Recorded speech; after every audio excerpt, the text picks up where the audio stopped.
So we're seeing a schism develop between the Power 5 leagues. Matt Hayes at Bleacher Report has reported what Pac-40 reported earlier, which is the Big 12, the SEC, and the ACC look like they're going to be aligned against the Big 10 and the Pac-12, as reports are circulating that the Big 10 and the Pac-12 are expected to announce the cancellation of their fall football season tomorrow on Tuesday. The Big 12 is slated to have a conference call among its university presidents and athletic directors either this evening or tomorrow. But the belief is the three remaining leagues are going to play football or want to, and that there have been discussions among some Big 10 programs about reaching out to some Big 12, SEC, ACC programs to try to get games, which is interesting because I have a hard time believing that Ohio State does not want to play football come hell or high water, because that's just the way they've been getting down, right? Going back to July when they had their kids sign the COVID-19 releases that they tried to position as pledges, to which going, nah, that you were trying to get the kids to sign away liability. That ain't gonna play. Especially when those kids don't have any representation and can't actually go consult a lawyer before they sign these documents. And then we had Ohio State decide to shut down voluntary workouts for all of a weekend, only to bring them back. Lately, we have seen Ohio State be that one program that puts out a pro letter with graphics saying, hey, we feel comfortable about how we are being treated at the university. To which I'm going, who asked y'all to do that? Who asked y'all to undermine your peers in the Big 10 that are trying to work in concert with the Big 10 already to make sure that you are taken care of? Who asked you to say anything at all? And then, in perhaps the most liberal display, we saw Justin Fields and others get behind a We Want to Play campaign last night that goes into this morning. But I submit to you, the SEC is going to try to hold out as long as possible, because I made this point and I will continue to make this point. Until the SEC flinches, it doesn't matter. It doesn't matter. Because to win the Pac-12 is not necessarily that difficult, because the political climate in the Pac-12, notably California, allows for that. In the SEC, where your college football team is your pro team, in the SEC, where they count national championships, and in the SEC, where citizens draw pride in the same way that Oklahomans draw pride from the Sooners, you're going to have a hard time selling that. We thought that threatening not to have a college football season would get citizens and politicians on board with all of the protocols and mandates that need to be put in place months ago to make sure that we could get through perhaps not just the season, but through the coming flu that will enter mid-October and get really bad in December and February. That really, really exacerbates COVID-19, because the symptoms for the flu and COVID-19 are more or less the same.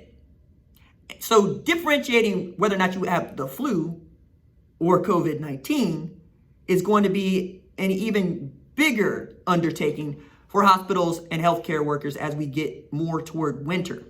We're also going to see fewer people going outside, which has been one way to limit the spread of the virus. One, sunlight. Two, people can socially distance outdoors better than they can socially distance indoors. Shocker. But in climates where it will be precipitously cold, you can't expect people to be outside. If anything, you expect them to congregate in those buildings together. So in the Big 12 and the SEC, and even parts of the ACC, you're going to have a warmer climate. But that's not something you can depend on, because, look, I live in Oklahoma. I caught the flu last year. It don't care. And I had a flu shot. I'm going to get a flu shot again. I'm going to find it interesting that Texas, Oklahoma, and, say, Louisiana State University, three squads that are west of the Mississippi, tried to play football. Georgia, which is in a really bad spot, is also going to try to play football. Alabama, we know they're going to try to play football. Florida, hot spot, doesn't care, going to try to play football. What is really going to undermine any conversation about college football and how we feel about it going forward is what we're doing right now. Because if the Big Ten and the Pac-12 follow through with canceling their football seasons and they are not followed closely by the remaining Power 5, you and others are going to hold it against them. And they know that because the political climate will not allow for such a thing.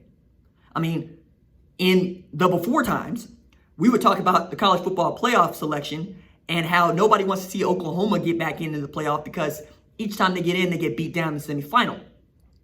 Now, that conversation might look more like, hey, remember when the Big Ten and Oregon decided they didn't want to play football in the fall because, well, it was unsafe to play? Yeah, let's hold that against them too because they don't really care about football.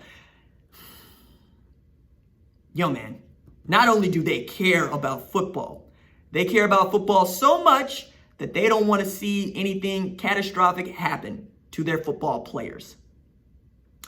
How this conversation is being had is pitting media against players and the institution itself, which is convenient and I understand, but it's also wrong and lacks the nuance and discussion that is needed. Because to put those players and their health and safety ahead of the sport is also to undermine our livings. That's how much we care. And yet, folks that don't have anything to lose are like, nah, I don't care, go play. Go play, it ain't me. It ain't my kid. I just want to see football because I need football in my life. Yeah, man, we all need football in our lives.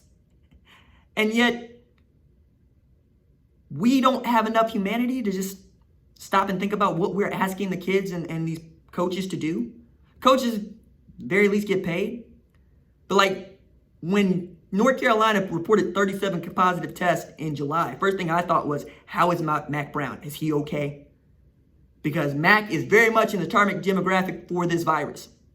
And while many people want to tell us about how this virus affects folks 25 and under, I can also show you a bunch of data and a bunch of reports that show deaths and severe sickness for that same age group population.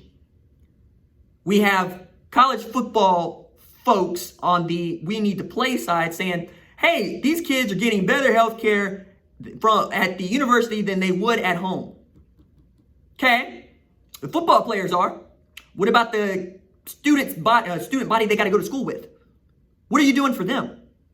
Are you like Hardin Simmons, where they have clinics that are just for players and not for the student body?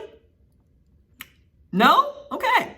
So to make that work, again, we go back to, you got to create a bubble. And to create a bubble, you have to separate them from the student body. And that's something you cannot do. Matter of fact, when Headington Hall was built at OU, one of the sticking points was this dorm has to be filled with 50% normal students, normal being non-athletic. Because the last thing we want is a football dorm. Because football dorms are bad for the optics. They also smack up against this little thing called amateurism. We can't actually treat these kids as if they're different in this way because, well, somebody might sue us over it and they would win. You can't actually argue yourself out of this pickle, right? You have to just shut it down. Or roll the dice on whatever it is that awaits you. And I assure you, what awaits us on the other side is something no one can predict and everybody's going to be wrong about in one way, shape, or another. It's just what it's going to be. The unintended consequences that will follow, regardless of what decision is made, nobody can foresee. Like FCS wants to play its spring schedule. Cool. What stops so many Power 5 and even FBS teams from just poaching their best talent? Because they can. Because now they got time to evaluate. Now they got time to find out, oh yeah, so the best tight end in the FCS just went into the transfer portal last night out of San Diego. Let's see where he ends up. Who's going to go poach the next Trey Lance? Who's going to poach the next Jabril Cox before there is a Jabril Cox to poach? Which is to say, before he graduates from whatever FCS program he's at that we don't know about.